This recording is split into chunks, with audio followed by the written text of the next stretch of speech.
Microlocs bring you out of your comfort zone, and it's not always a bad thing.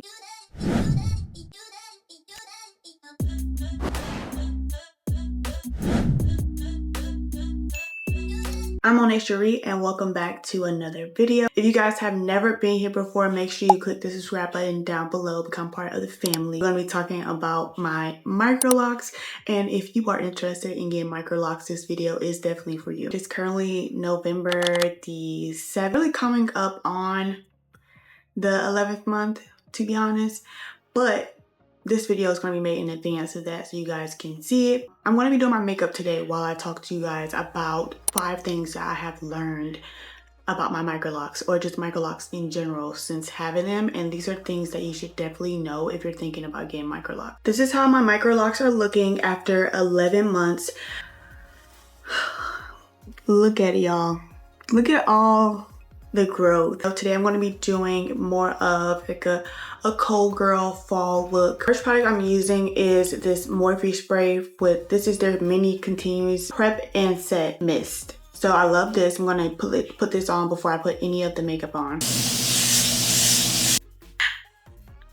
I'm going to go in with my e.l.f. Power Grip, and then I like to pat mine in. First thing I want to talk about with you guys is braiding and banding. Well, as a person that doesn't have microlocs, the first thing that your loctician probably will tell you is that you will probably need to braid and band for a while. There's a lot more that goes into braiding and banding and why we do it. Next, I'm going to go in with my Yummy Skin from Danessa Myricks, and I literally just dab it in there, and then we're just going to go in and add onto the base. Okay, so with braiding and banding, the most important thing that you guys need to remember is your hair type and texture, and also like your hair density. All these things matter when you're doing braiding and banding, and I feel like that's what I figured out in the first couple of months of me having microlocs. So with braiding and banding, you really got to know your hair type, texture, and density, because that is going to determine how long you need to braid and band. So essentially, you just want to make sure that you're doing the right amount of time for your hair type, because you don't want your hair to start unraveling, especially if you have like a very soft hair type, or you have like a very like low density type of hair type. So just be aware of that, because it can happen. Going in next with my brow glue from NYX. I usually just like to brush up my brows, and then I'll go in with this little tool here, which is like has a brush on this side and then it's flat on the other side. So like I was saying with braiding and banding, like it's really important to know, because your hair can unravel. So you just don't want that to happen, because I feel like that's part of the reason why a lot of people start over their locks, because they don't come out right because of the unraveling, or they just have to keep redoing the braid, which I have run into that because of the density of my hair in the back. I have like, I would say 3 different density or hair types in my head, so it's kind of hard to keep track of. So you just want to be like knowledgeable of what type of hair you have. That is just like one of the biggest things that I feel like I've learned over this time, because if you don't braid and band for the right amount of time, you will get unraveling. You know, your time toward your hair maturing is going to be elongated. It's just a lot that goes into it. So I just feel like having this kind of goes back into knowing, like having the right loctician as well, like a loctician that understands hair types and everything, and they're knowledgeable about the hair to the point where, you know, you won't have to deal with these things. And you know, they'll have like insight for the future of things that you'll have to do. Because I actually saw a video of a lady who was like, oh, she didn't wash her hair for 3 months. Excuse me? Are you crazy? I cannot do that. And I think that was the biggest thing for me when I first got microlocs. I was not about to go without washing my hair at least 1 to twice a month. Because usually right now, even now, I wash my hair once a week. So it's kind of like knowing your hair and then finding an in-between. If you guys haven't checked out my first wash day with microlocs, definitely check the video out, because that video is very insightful on how I was washing my hair at that point, which I feel like a lot has not changed. But I will say, matter of fact, let's go ahead and try this out. I want to try something a little different. Contouring over the lip, which I feel like it's so weird, contouring over the lip. Like, what's the point? You know what I'm saying? Yeah, check out that video. I'll put it up in the cards for y'all to check out. It's definitely like very insightful on how to properly wash your hair when you're doing microlocks. And at that point, I was still braiding and banding because I didn't know, there didn't need to be a difference at that point. Like, I didn't need to do anything too special. I braided and banded the first couple of months, and then I got to the point where I started to feel like my hair wasn't getting properly washed or just clean enough. So I stopped braiding and banding at, like, I want to say the 3-month mark of having microlocks, which I feel like some people would say, oh, don't do that, da da da da. But because my hair was already so long and it wasn't like a starting phase really, like it wasn't short or anything, I feel like my hair didn't really suffer too much, and it didn't really change anything. It's not any different. Personally feel like depending on your hair length and your hair type and density, you can probably get away with not braiding and banding after a couple months. But because I have curly ends, I did have to do it for those first couple of months because my hair wasn't in the position to be locking right away because of my hair type. So just be aware of that as well. That definitely is going to determine if you can stop braiding and bending. So the next thing I learned is how to get through the loose hair phase. People probably call this something else. This is just the journey on the way to your hair maturing. So basically, your hair will start to come out of whatever structure you have it in, which could be interlocking. Well, with interlocking, I don't think it will, because interlocking is like the hair is locked from root to tip. So if you don't want loose hair or any of that, you definitely will want to do interlocking. But if you are wanting to go the cheaper route, which is going to be braids or twist, I feel like twist being the cheapest way to get micro-locked, you will definitely end up getting the loose hair phase, and with braids you will get the loose hair phase. For me, I really had to let go of wanting my hair to look perfect. So if you're somebody wanting your hair to look perfect, I don't know if micro-locks are for you, which we'll talk about more things of like figuring out if micro-locks is for you or not. But I really had to get over that fact that my hair is not going to be perfect anymore, and that's, you know, like that's what we struggle with in the world even now, feeling like everything has to be perfect. So just know that your hair will not be perfect, but it will blossom into something that looks perfect. It's going to get to that point where you're going to love, like, it's forcing you to love who you are, but also love your hair. So I mean, if you are one of those people that is ready to take the journey into becoming your ultimate self, I definitely feel like micro-locks will take you there. Like, it will make you like blossom through the journey that you're already on. So the loose hair phase is definitely needed, but if you don't want to go through it, definitely get interlocking. I don't think I got to say it. The concealer, the blush, and the contour are from e.l.f. But we're going in and just blending everything together just to make it seamless. This is my first time using contour all over my face. I don't usually do that, but I really want this look to be more fallish, more bronzy. I added my concealer, so I'm just kind of dragging that down on top of my lip, whatever is left on the beauty blender. And after that, we're gonna go in with more blush, because y'all, I'm a blush girl. I'm a blush babe, but like, that is me. So the next thing I want to talk about is the outcome of interlocking versus twist versus braid, which I feel like is a big thing. A lot of people don't understand between getting interlocking braids or twists. So I kind of want to explain that here, but also give the negatives and the positives. So with braids, you're getting more length. Twist, you're getting more fluffiness, and interlocking, you're getting more structure. Each of these have a different purpose, so you want to make sure you pick the right one for you. So when I got my microlocks, I already knew that I wanted braid locks, because the people I had been looking up either had the same type of hair, or they had the same type of hair length that I had. So when you're looking at locks to get, or microlocks to get, definitely make sure you're looking at people that have your same somewhat hair type or texture, and they have the same hair length as you, because you can go out there and dream of having the longest locks of your life, but you don't have long hair right now. So you need to make sure you're in the space of where you are versus where you're trying to get to, because your hair is going to turn out totally different if you're trying to do it based off somebody else's hair type, texture, and length.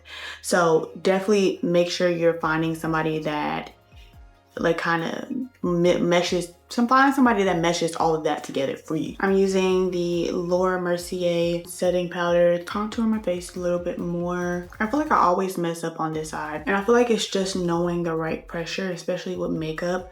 You gotta know the right pressure. I don't know, it's just, I feel like makeup is low-key a science. But I'm about to go back in with my Camo liquid blush. This is in the color Bold Face Lilac, and I'm just gonna take some more and put it right on my cheeks, and we're gonna blend. We're just gonna pat a little bit, and then I'm not gonna use the beauty blender this time because I don't want it to take away the color too much. I really just want this to sit there because we already added some underneath. I'm gonna take the excess liquid blush that I had and just put it over top of my nose a little bit, just to give me that kind of cold girl look. We're gonna go in with this NYX Buttermelt blush. This is in the color Butter. This is in the color Better Than Before. I'm not gonna lie, y'all, I really do love these, but they can come with a lot of like pigment, so you don't really need a lot, but it's very buildable. It's very buildable, so I definitely love these. And I have this in like 2 different shades. I definitely need some more. The next thing you guys want to remember is that your locks will not look like anybody else's locks. Not every lock is literally different. And if you guys follow me on Instagram or even on Pinterest, you saw me do a video where I kind of did like a hair tour showing the different types of locks that I have in my hair. And maybe I should do a video like that over here. Just let me know down in the comments if you guys want that video of where I kind of do a lock tour showing you guys the different locks, you know, different sizes, different curl patterns, all that type of stuff, so you guys can kind of get like a better visual or thought about, you know, what it is going to take for you to get the perfect set of locks for you. I'm just going to go in and blend all of that out, especially here around the nose. I don't want my contour around my nose to look harsh at all, because I just be feeling like when your nose contour looks too harsh, it just looks scary. It looks very scary. You really do want your locks to be what you want. So you need to make sure you get them installed correctly. Don't be out here trying to do DIY install locks, because then those same people who got DIY install locks and then they didn't know what they were doing, they was just installing them, y'all, they literally end up taking their locks out and getting redone professionally. Okay, I'm using this palette from Wet n Wild. So I'm going to go in with deep brown first, just deep brown on the side here, and just kind of go in the back side. Y'all, I really want to get better at my makeup. I really need to take like a makeup class or something. I'm gonna go in with this lighter brown to kind of create like an ombre, and I'm just gonna pat that in to the eyelid. Pat that into the eyelid. And you know, I feel like, you know, what people should do is like they should have a class for girls to like properly do their makeup, because there's so many girls that do not know how to properly do their makeup, and I feel like that will be such a beautiful thing to have, so that, you know, people can be out here looking like put together. I'm gonna go in with this shimmery one here on the side, but yeah, I want everybody to look put together. And a lot of times, like when people are like growing up, they don't know how to do their makeup properly, so it kind of comes out like very like you can always do minimalist makeup, but I just feel like every girl should know how to do their makeup. So lastly, I want to talk about the fact that people kind of totally change their entire hair care routine. Like, y'all, I literally did not do that. I think I changed like 1 or 2 products, and not even a change, it's more like an addition or more like a adaptation just to my hair's needs. So I think that's the most important thing to realize, like what is your hair's needs. If it's dry, if it's too oily, whatever it might be, that's what you should focus on. Like you shouldn't be, oh, and by the way guys, I'm using this highlighter from Rare Beauty. This one is in the color Transcend. I literally love it. My friend actually gave it to me. And then I'm going to go in with more of the highlighter from the same palette, and I'm going to go right over top of where I just placed the liquid highlighter. Because girl, I love me some highlight, okay? And this highlighter is fire. I'm going to go back in with my Morphe Continuous Setting Prep and Mist Setting Spray. Ooh, make sure you hold your breath. But yeah, once that's set, we're gonna go ahead and do some lip. So I've been using this lip from Glam, and I like to go in opposite directions so that I can perfectly kind of line my lips, and then sometimes do like a crossbow. And then for my bottom lips, this is where y'all gotta zoom in. Make sure you zoom in. We're gonna go in here and just kind of make a curve. I don't like to go all the way to the corners of my lip. But my lip liner is in the color 524. Go and shop Glam. I'm also going to go in with this lipstick from Revlon. This is the color Shine in the color 10. I literally love this color. It got a little smushed, but it's still a very cute color. So we're going to go in the middle of the lip.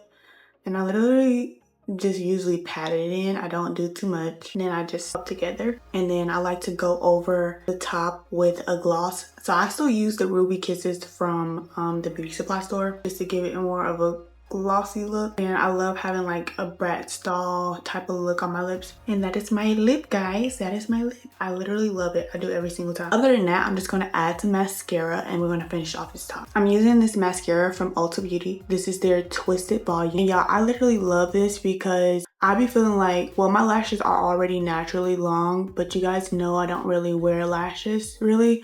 But when I use this, y'all, it does everything it needs to do. But like I was saying before, you guys, we don't need to change our entire care routine. You just want to make sure you have a routine that's solid and that works for you. And personally for me, I do have products that I use that I feel like work really well. And a lot of them are already highly rated in the LOC community. So I'll be showing you guys that in the next video. So make sure you guys are subscribed so you don't miss out on any of that content where I tell you guys my holy grail products, what I like to use, what works for my hair type, all that type of stuff, just in case you have the same hair type, density, that type of thing as me.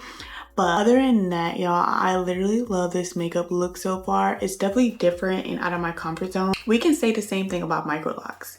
Microlocs bring you out of your comfort zone, and it's not always a bad thing. Before we do a quick style, I kind of want to show you guys about how much hair growth I've gotten in about 11 months. But I feel like the difference is each hair strand is different. So I want you guys to kind of see where I'm at. So this is about how much hair growth that I have in 10 to 11 months. So I have about 2 inches and some change, I want to say, because an inch is about here. So about 2 inches. Is getting so much longer. So I definitely want to see where I'm going to be by the end of the year. Like, am I going to be at 2.5 inches? Am I growing 2.5 inches? But you guys know, like, this is getting basically wrapped up around each other. So in reality, I have probably grown my hair about 3 inches or 3.5 inches because of how much it's shrinking because of the interlocking method. So let's go ahead and do a quick style, and then we're going to get up out of here. Let's spritz it up so you guys can like clearly see it. If you haven't already been watching my vlogs, I talk a lot about what my hair is going through in my vlogs. But yeah, I decided just to do a side part. Y'all can see I have these 2 short pieces that I've always had. So I kind of just like to part it in that direction so that the hair can lay kind of inside of the other locks. And I just rinse my hair with water, and then most of the time I will go back in with some oil to kind of seal it.